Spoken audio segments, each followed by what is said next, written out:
Querido Nino, la historia revisada de una voz legendaria. Un podcast de Radio Valencia. Su afición, después de su trabajo, era irse, que es lo que estaba haciendo a Aielo, que se estaba haciendo una casa allí, un chalet, al campo, y estar con los suyos. Es que para él su prioridad era esa, en su tiempo libre, estar con sus amigos, con su familia, con sus padres y disfrutar de todo eso, del aire libre, del campo. Le gustaba mucho ir a Aielo. A él le gustaba mucho ir a Aielo. De hecho, el chalet que se estaba haciendo era para su sitio de descanso y de estar con su familia. Para eso lo hizo. No es cualquier cosa los dos presentes que Aielo de Malferit ha regalado a la humanidad, porque en ese pequeño pueblo de 4.500 habitantes, situado en el interior, a 75 kilómetros de Valencia, nacieron nada menos que la fórmula de la Coca-Cola y la voz hispana más célebre de la historia. Soy Arturo Blay, bienvenidos a Querido Nino, capítulo 2, el largo y duro camino. En 1880, tres emprendedores de Aielo de Malferit fundaron una destilería, la Botellería, cuyo producto más célebre fue un jarabe de nuez y hoja de coca llamado Colacoca. Tuvo tanto éxito que fue presentado y premiado en multitud de ferias de diferentes países, también en Estados Unidos, y allí dicen que un avispado farmacéutico se fijó en la bebida, le dio la vuelta al nombre, la registró, y el resto ya es historia. Nino Bravo, sin embargo, nunca pudo ser copiado. Y mira que lo intentaron. Esa voz prodigiosa, nacida en Aielo de Malferit, un 3 de agosto de 1944, con el nombre de Luis Manuel Ferri Llopis, pudo, como el célebre refresco, haber conquistado el mundo. De hecho, lo hizo en el mundo hispano, y se disponía a hacerlo en el resto del planeta cuando un accidente de coche truncó una carrera que estaba resultando meteórica. Amparo y Eva Ferri, las hijas de Nino Bravo, nos sitúan en los antecedentes familiares en la localidad. Bueno, nacieron allí porque su familia era de allí, el abuelito y la abuelita eran de allí, entonces ellos estuvieron allí, nacieron allí. Son familia numerosa, nuestro abuelo tenía 11 hermanos. Tenía 11 hermanos. 11 hermanos. Casi la mitad del pueblo es familia nuestra. Sí. Así que en la casa de su abuela llegaron a este mundo Consuelo primero y Luis Manuel más tarde, y allí pasaron sus 2 primeros años de vida. Los siguientes fueron en Carcaixent, localidad natal de su madre, Consuelo, y que estaba muy cerca de la correduría de seguros de la Pobla Llarga, donde trabajaba su padre, a quien todos conocían como el señor Manolo.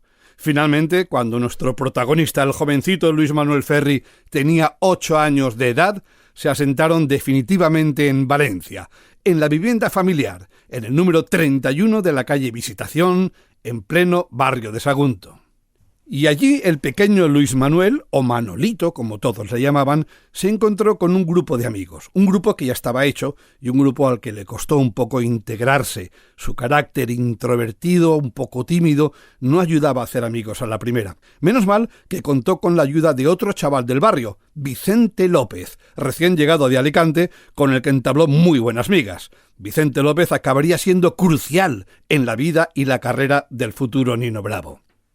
Darío Ledesma, autor de la biografía Nino Bravo, Voz y Corazón, resalta lo decisivo que fue Vicente López en esta historia. Vicente López fue una figura fundamental en su vida. Desde el principio, cuando se conocieron, se hicieron uña y carne, tenían experiencias vitales muy similares y llegó al barrio de Sagunto a la misma edad que Manolito. Yo creo que veía en él como al hermano que nunca tuvo, y como Vicente también tenía ese carácter un poquito más extrovertido, le empezó a presentar al resto de la pandilla del barrio y desde ese momento se integró, digamos, haciendo pues todo lo que hacían los niños en aquella época, ¿no? Jugar al fútbol en la placeta, pasear por el barrio, lo típico. ¿Y quién les iba a decir que con los años Manolito iba a ser la voz más popular de este país?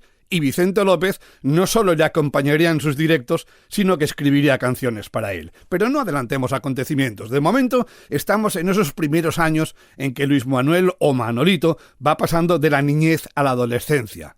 Estudió en el Instituto Luis Vives, en el centro de Valencia, frente a la Estación del Norte. Sacó una nota media de sobresaliente. Sin embargo, decidió cambiarse a una academia del barrio para después buscar su primer trabajo, nada menos que como aprendiz de joyero. Cuando Manolito decidió dejar sus estudios, su padre convenció a un viejo amigo que tenía, un amigo vasco, para que Manolito empezara a trabajar en su joyería, que era la joyería Casamat, estaba muy cercana a las Torres de Quart, y empezó como aprendiz de joyero. La verdad es que, a juzgar por lo que dice la familia, se le daba bastante bien, porque pronto ascendió a maestro pulidor de diamantes, y siempre se ha dicho que él era muy habilidoso con las manos, ¿no? Que le gustaba mucho arreglar cosas en casa, y la hermana, Consuelo, recuerda una sortija que Nino diseñó expresamente para ella, ¿no? De hecho, el oficio de joyero es el único trabajo conocido más allá de la música. Durante estos años de infancia y primera adolescencia, el joven Luis Manuel estaba fascinado por la música que oía en la radio. Pasaba horas escuchando canciones y soñaba en silencio con ser cantante. ¿Os imagináis qué canciones pudo estar escuchando Luis Manuel Ferri en el aparato de radio de su casa en la mitad de aquellos años 50?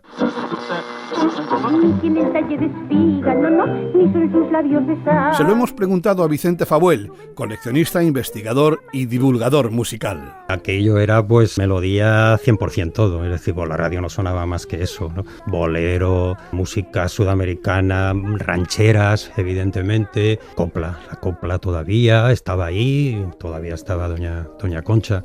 Quizá incluso alguna de otro valenciano, que la gente no lo reconoce como tal.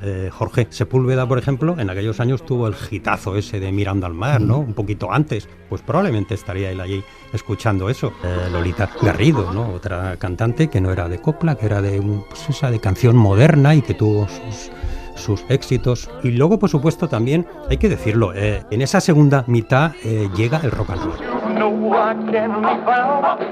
Y bueno, pues en el año 56 aproximadamente, pues Elvis tiene ya un éxito, que es el Don't Be Cruel. Pues perfectamente podía haberlo tarareado, ¿no? Si le gustaba, la radio era un festín entonces. Sí, no había tocadiscos casi, no había nada. Sí, Manolito soñaba con ser cantante, pero en silencio, no se lo dijo a nadie. Lo mantuvo en secreto hasta un día, allá por el año 1959, un día que escuchó en la radio una canción de Domenico Modugno, Ciao Ciao Bambina. Ciao, ciao, bambina. Esta canción de Modugno fue la espoleta que activó en la cabeza de Manolito su firme decisión de ser cantante, y ya nadie le iba a parar. Así lo cuenta en su biografía Darío Ledesma. El propio Nino mencionaba que la victoria de Domenico Modugno con Ciao Ciao Bambina en el Festival de San Remo del año 59, cuando él apenas tenía 15 años, fue lo que despertó realmente su vocación. Le entusiasmaba la canción, le gustaba muchísimo, iba por la calle con los libros bajo el brazo cantándola a pleno pulmón. Digamos que en ese momento esa canción fue la que detonó que Manolito quisiera convertirse en artista. Desde ese momento, Luis Manuel Ferri ya no ocultó más su deseo de cantar y de ser cantante. Lo hacía delante de todos y a todas horas. Así lo pudieron comprobar sus hijas recientemente en un encuentro con amigos de la pandilla de su padre en el barrio de Sagunto. Desde muy joven cantaba y con 12, 13 años, barrio. Con los amigos del barrio, que por cierto estuvimos hace poco, tuvimos la ocasión de estar en su barrio, y nos encontramos allí en la falla, pues cantidad de gente que lo conocía, que había estado con él, pero vamos, amigos de juntarse en el barrio y te contaban esto, pues que siempre cantaba, siempre quería estar cantando. En ese contexto, en los inicios de los años 60, se creó el escenario propicio para que Manolito, el futuro Nino Bravo, iniciara su primer asalto al ansiado éxito. Estaban a punto de nacer Los Hispánicos, en cuyo origen se sitúa una anécdota recogida por Darío Ledesma y Amparo Ferri. Los Hispánicos se origina como parte de una anécdota de la época, en el barrio de Sagunto, ¿no? Fue a finales del año 61, en septiembre, cuando la pandilla del barrio estaba reunida en los escalones del que era el Banco Hispanoamericano, y se les ocurrió ponerse a cantar México, de Luis Mariano, que era uno de los éxitos de la época. Comenzaron todos a cantarla y al llegar al agudo final, finalmente fue Manolito el único que se quedó cantando solo, ¿no? Sus amigos se quedaron fascinados como diciendo, ¿de dónde ha salido esta voz, no? Y cuentan que hasta los vecinos del barrio abrieron sus ventanas para escucharle cantar. Como digo, era la primera vez que él se atrevía a cantar en público y al escuchar esa voz que era fascinante, pues surgió la idea de formar un conjunto. En ese grupo se llamaban Los Hispánicos porque en el barrio estaba el Banco Central Hispanoamericano y se ponían ahí a cantar y por eso pusieron ese nombre, Los Hispánicos. Y la gente del barrio escuchaba al papá la voz que tenía y entonces los mismos amigos dijeron, Manolito, que esto es una pasada, ¿no? Al final pues surgió Los Hispánicos, que finalmente quedaron conformados por Manolito como voz solista y Boro Aranda y Félix Sánchez como guitarra y bajo. Pues ya tenemos a Manolo, a Luis Manuel Ferri, enrolado en su primer grupo, Los Hispánicos, con tan solo 17 años. Era el año 1961. Para situarnos, los Beatles aún no habían lanzado su primer single.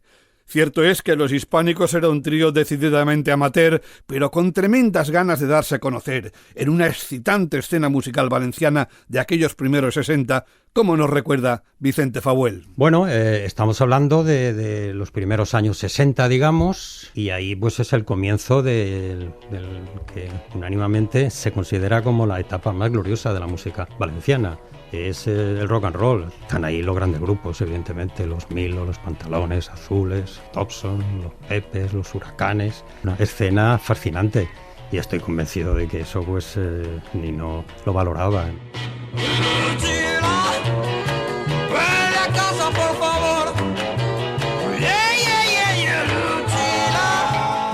Desde luego una apasionante escena musical valenciana en la que los chicos querían darse a conocer, pero Los Hispánicos en formato trío, voz y dos guitarras, no tenían la contundencia de un grupo de rock, así que en sus inicios apostaron por temas más melódicos, versiones de éxito de la época como Moliendo Café o El Only You de los Platters, una canción perfecta para que Luis Manuel asombrara a propios y extraños con su manera de cantar.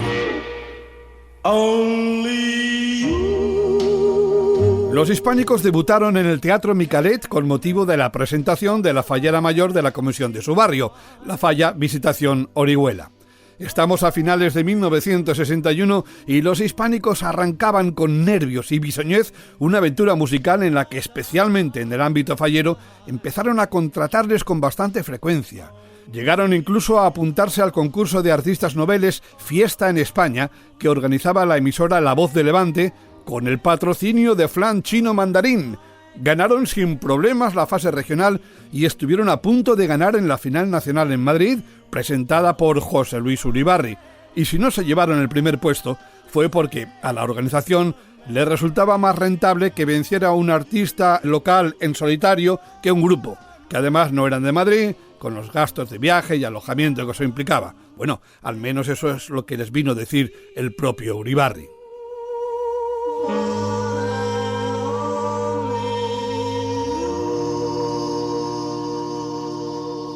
No tuvo mucha suerte Luis Manuel Ferri con los jurados, tampoco la tendría en el futuro. Por ejemplo, cuando tras escuchar a todo el mundo hablar de la conveniencia de sacarse el carnet profesional del sindicato del espectáculo, decidieron presentarse al examen.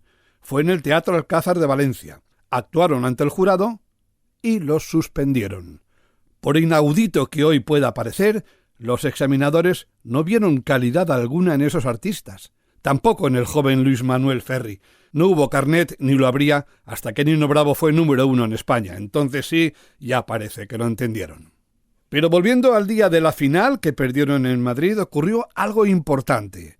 Ese día, Luis Manuel Ferri iba a recibir su primera propuesta para fichar por una discográfica. Fue en Madrid, en la final de ese concurso. De repente un representante de Hispavox se acercó a Nino, le había escuchado cantar, estaba entusiasmado por la voz que tenía y le ofreció grabar su primer disco como solista. Claro, le ofrecía grabar como solista, pero tenía que dejar de lado a sus otros dos compañeros de conjunto y él se negó, ¿no? Por compañerismo dijo, no, aquí o grabamos todos o grabamos Los Hispánicos o no graba nadie. Y bueno, como el ejecutivo se negó, porque a quien le interesaba grabar era a Nino Bravo, al entonces Manolito, pues perdió esa primera oportunidad y lo peor es que pocos meses después serían sus compañeros quienes lo abandonarían a él. Así es, el cantante rechazó a Hispavox, dando la cara por sus compañeros, que sin embargo poco después iban a abandonarle a él.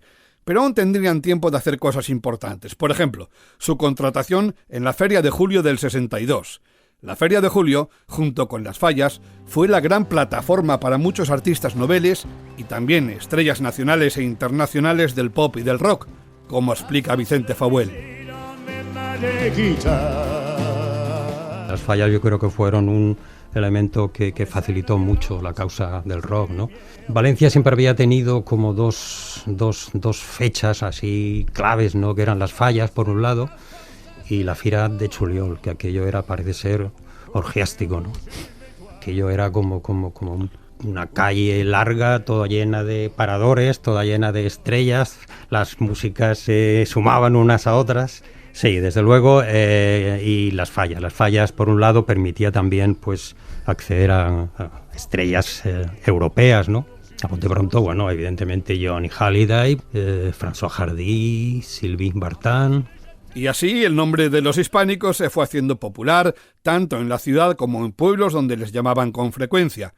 Y aunque en aquella época lo habitual era contratar a los artistas para que amenizaran sesiones de baile, muchas personas dejaban de bailar asombradas por la excelente voz de Luis Manuel Ferri. A menudo los hispánicos y los Superson pues eran grupos que eran más amenizadores que estrellas, ¿no? Quiero decirte. Yo vi a Nino Bravo en el Boni de Torrente y recuerdo la sensación esa de... Bueno, allí podríamos ser ese día pues 3.000 personas y estaba cantando él en el escenario y lógicamente pues había allí 1.000 que estábamos escuchándolo y los otros 2.000 estaban bailando. Los hispánicos estaban haciendo un nombre y gozando de cierta popularidad en la ciudad. Lo que no hemos contado todavía es cómo veían este asunto sus padres y en especial el señor Manolo. Él quería que su hijo se formara, estudiase, fuera médico o al menos trabajase. Pero eso de cantar, pues no lo veían con buenos ojos, como nos confirma su hija Eva. Pues bueno, nosotros que hemos estado con mi abuelo siempre, todos los veranos de nuestra vida, sabemos perfectamente que es que a él nunca le había hecho ninguna gracia, quiero decir. Para él eso del artisteo, que se dejara de rollos, que estudiara, lo veía todo un poco de tontería. No le dio la importancia hasta que realmente se dio cuenta que es que todo el mundo opinaba lo mismo y que él iba en serio. Pero vamos, gracia, ya te digo que no le hizo, ¿no? Bueno, pues puede que los padres de Manolito respiraran aliviados el día que los hispánicos se disolvieron. O mejor dicho, que a Luis Manuel lo dejaron solo. Porque sí, la aventura solo duró 2 años. ¿Qué es lo que ocurrió?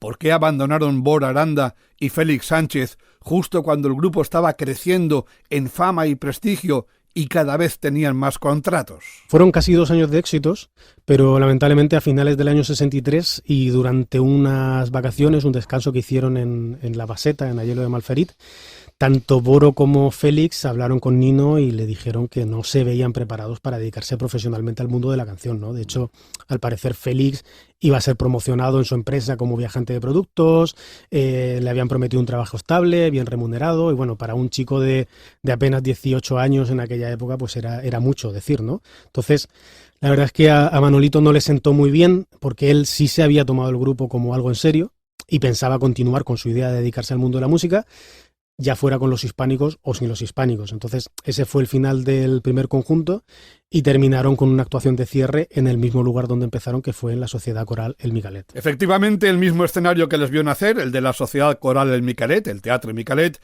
fue el que despidió a los hispánicos, poniendo punto y final al primer intento de Luis Manuel para triunfar en la música.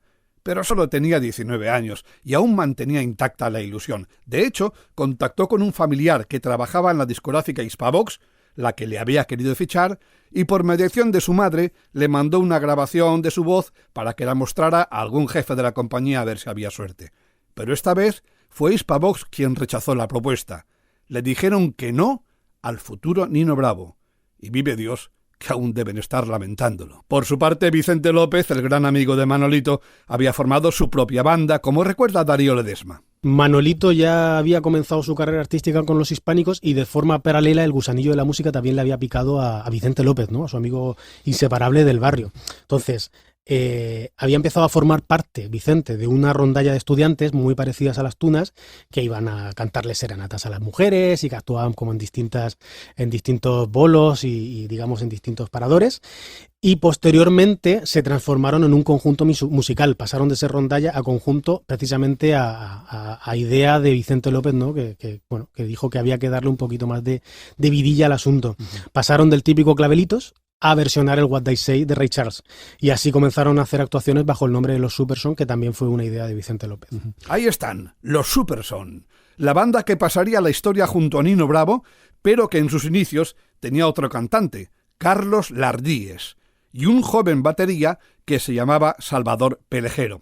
Salvador en la actualidad está jubilado, pero hasta hace poco fue profesor titular de percusión del Conservatorio José Iturbi de Valencia y creador de la joven orquesta de percusión.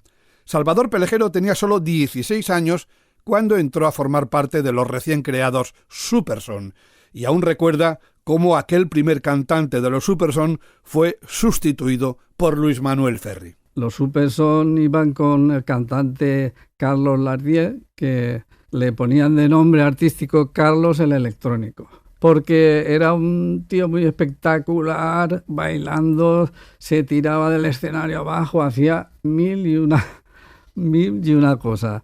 Luego yo creo que transcurrirían un par de años más o menos, hasta que Carlos se dejó el grupo, y a partir de ahí es cuando entró Manuel Ferris Llopis, el actual Nino Bravo. Lo que le ocurrió a Carlos Lardíes fue que en 1964 tuvo un accidente de coche en la carretera del Saler y tuvo que dejar el grupo por un tiempo. Y Vicente López no tuvo ninguna duda de que, habiéndose quedado su amigo Manolito sin sus hispánicos, era la persona ideal para ser el nuevo cantante de los Superson. Además, Vicente aún recordaba un día en el que, al amanecer, de acampada con los amigos en el Mongó de Denia, sorprendió a su amigo Manolito cantando el Líbero de Domenico Modugno. Ese día, Vicente López tuvo la convicción de que su amigo iba a triunfar como cantante, y por eso convenció al resto del grupo para que fuese Manolo quien sustituyera a Carlos Lardíes y entrara en los Superson. Luis Manuel no dudó en aceptar y se incorporó rápidamente al grupo. Vino directamente a una actuación que teníamos en Puzol, y entonces íbamos a hacer unas cuantas instrumentales del tema de los hados y todo esto, y él cantó 2 o 3 canciones. Podría ser Only You, Julia, cosas de los Plates y tal. Y recuerdo que al terminar yo le dije, caray, digo, ¿qué falsete más bonito tienes? Y él muy serio me dijo, no es falsete, es voz. y yo digo, bueno, pues sí, pues voz. Era voz, desde luego, y qué voz. Así que no hubo que pensarlo mucho. Luis Manuel Manolo no había llegado para una sustitución temporal, sino para quedarse definitivamente en los Superson. En realidad, ni llegaron a discutirlo. No, que va, no había color, es que de una voz a otro. El otro era muy temperamental, muy espectacular, muy comercial, pero Nino es que abría la boca y cantaba, yo qué sé, Llorando en la capilla de Elvis Presley, y la gente que estaba normal cenando, hablando, hacía así, y se quedaba. And you'll surely find the way. And you'll surely find the way. De esta manera quedaron conformados los primeros Superson, con Manolo a la voz, Saturnino Laredo y Josep Bosca a las guitarras, Vicente López al bajo y Salvador Pelejero a la batería. El grupo ya gozaba de buena reputación por la zona de Valencia, pero iba a ser mucho más grande con la llegada de Luis Manuel Ferri. Tal es así que pronto recibieron una propuesta de gran calado, un contrato de 6 meses para actuar a diario en Benidorm. Una oferta de tal calibre, desgraciadamente, no podía ser asumida por toda la banda. Por ejemplo, Saturnino y Josep tenían compromisos laborales en Valencia y no podían ausentarse durante 6 meses, de manera que hubo que buscar sustitutos, y entraron en la formación los hermanos Juesas, Vicente al teclado y Pepe a la guitarra. Pepe Juesas, que a la postre se convertiría en otra persona fundamental en la vida de Nino Bravo. Pepe, que había empezado a tocar la guitarra con los Satélites, banda en la que cantaba Juan Camacho, recuerda como si fuera ayer su entrada en los Superson. Y al poco tiempo después le salió un contrato de 6 meses en Benidorm. los dos chicos, los dos guitarras que estaban con los Superson entonces, bueno, pues tenían su trabajo, tenían tal, y entonces dijeron que ellos no se iban 6 meses a Benidorm porque no querían dejar el trabajo. Y entonces Salvador Pelejero, que estudiaba con nosotros, el batería que estudiaba con nosotros en el conservatorio, le dijo a Vicente y a Manolito, oye, yo tengo 2 hermanos que uno toca el piano, otro toca la guitarra, y está en el conservatorio, y oye, si quieres hablo con ellos y tal. Y esa fue la forma de tener ese contacto. Vinieron a mi casa, Vicente y Manolito, nosotros teníamos piano en casa, bueno, pues tocamos varias canciones y a partir de ahí entramos mi hermano y yo a formar con los Superson. Aquel verano del 64 fue un largo verano de 6 meses para los Superson, en el que tocaron a diario en una sala recién inaugurada llamada Las Vegas. A diario salían al escenario Manolo, cantante, Vicente López, bajo, Pepe Juesas, guitarra, Vicente Juesas, teclado y Salvador Pelejero, batería. Aquella estancia en Benidorm curtió enormemente al grupo, tanto desde el punto de vista musical como el personal. Fue como el Hamburgo de los Beatles, solo que en la costa mediterránea y con un público, desde luego, bastante menos bullanguero. Pero dejemos que sean Salvador Pelejero y Pepe Juesas, 2 de aquellos componentes de los Superson, quienes nos transporten a aquel verano del 64 en Benidorm. Sí, aprendimos mucho socialmente y de otras cosas. Aprendimos que no se puede salir sin contrato porque nos fuimos y vinimos nada, sin una perra en el bolsillo. Sí. Pero era los tiempos que corrían. Aquí en Benidorm en aquella época, claro, veía mucha gente inglesa, sobre todo las chicas inglesas, ¿no? Entonces, pues nos traían discos de los que triunfaban en su país. Y bueno, algunas canciones de los Beatles, creo que llegamos a montar una que se llamaba Ana. Esa la llegamos a montar. Porque claro, los Beatles entonces en aquella época estaba pues el Please Please Me y todo eso. Y una anécdota muy bonita es que cierto día llegó un matrimonio allí joven, francés, y nos dijeron, vamos buscando un grupo que canta Mavi, y que hemos recorrido todas las salas de fiestas y no lo encontramos. Nosotros estamos viviendo en el Rincón de Lois, allí en Benidorm, dice, y cuando viene el viento favorable, viene la voz y la canción está. Y pues nosotros la tocamos y dijeron, esta es la voz. Y claro, era la voz de Nino, que es que llegaba a todas partes.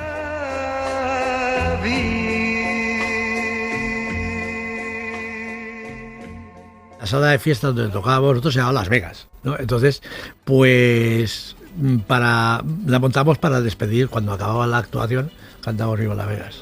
Anteriormente, antes de ir, creo que Elvis Presley o algo ya estrenó esta canción y nosotros lo pensamos, mira, como aquello se va a llamar Las Vegas, podíamos sacar esta canción en versión nuestra, con letra nuestra y eso, para cerrar la noche, cuando se termine la noche, terminar en vez de con Valencia, que era lo típico, pues terminar con Viva Las Vegas.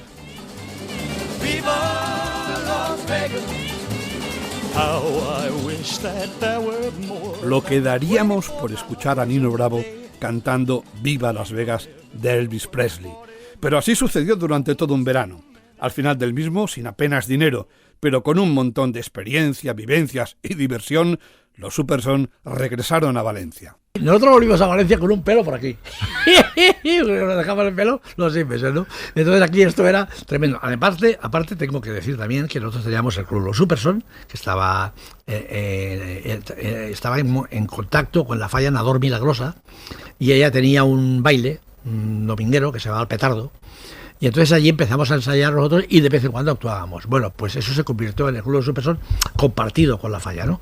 Entonces cuando vinimos de Benidorm con las pintas aquellas tan hermosas y con el repertorio, claro, lógicamente más moderno y tal, hicimos nuestra presentación allí en el Club de Superson. Bueno, aquello fue...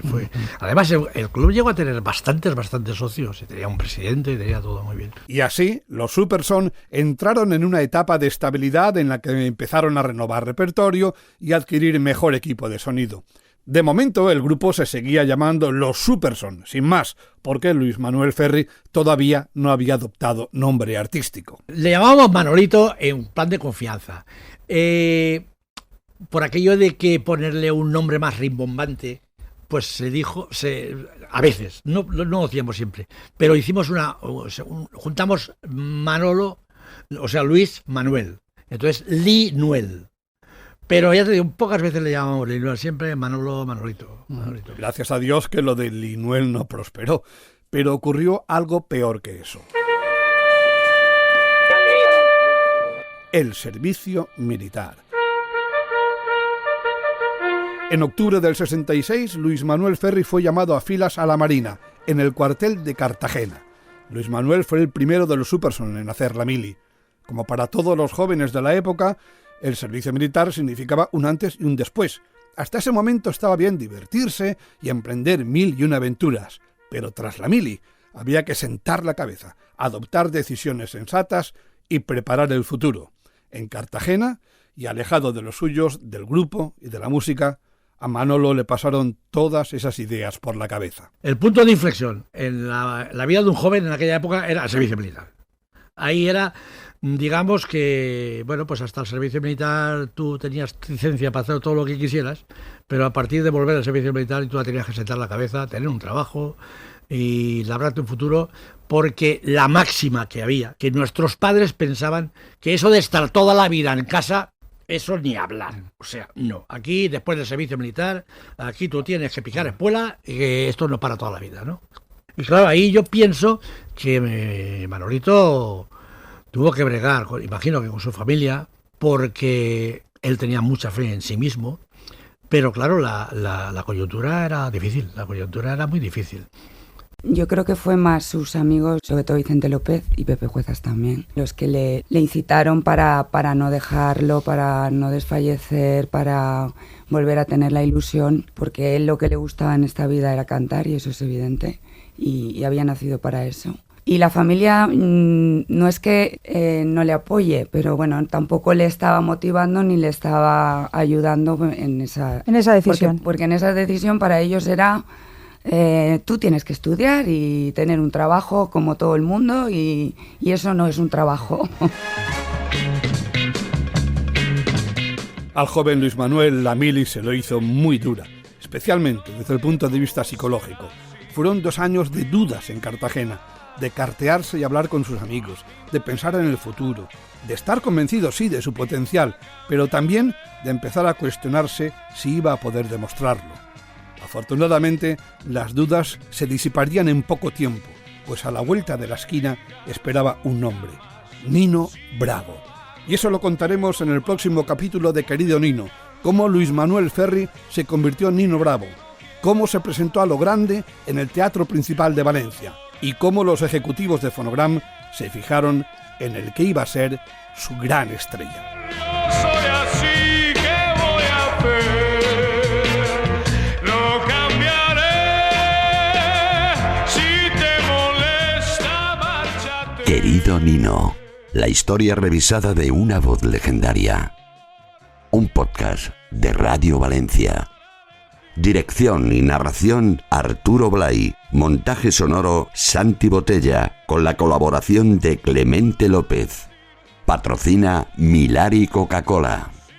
Radio Valencia Cadena Ser.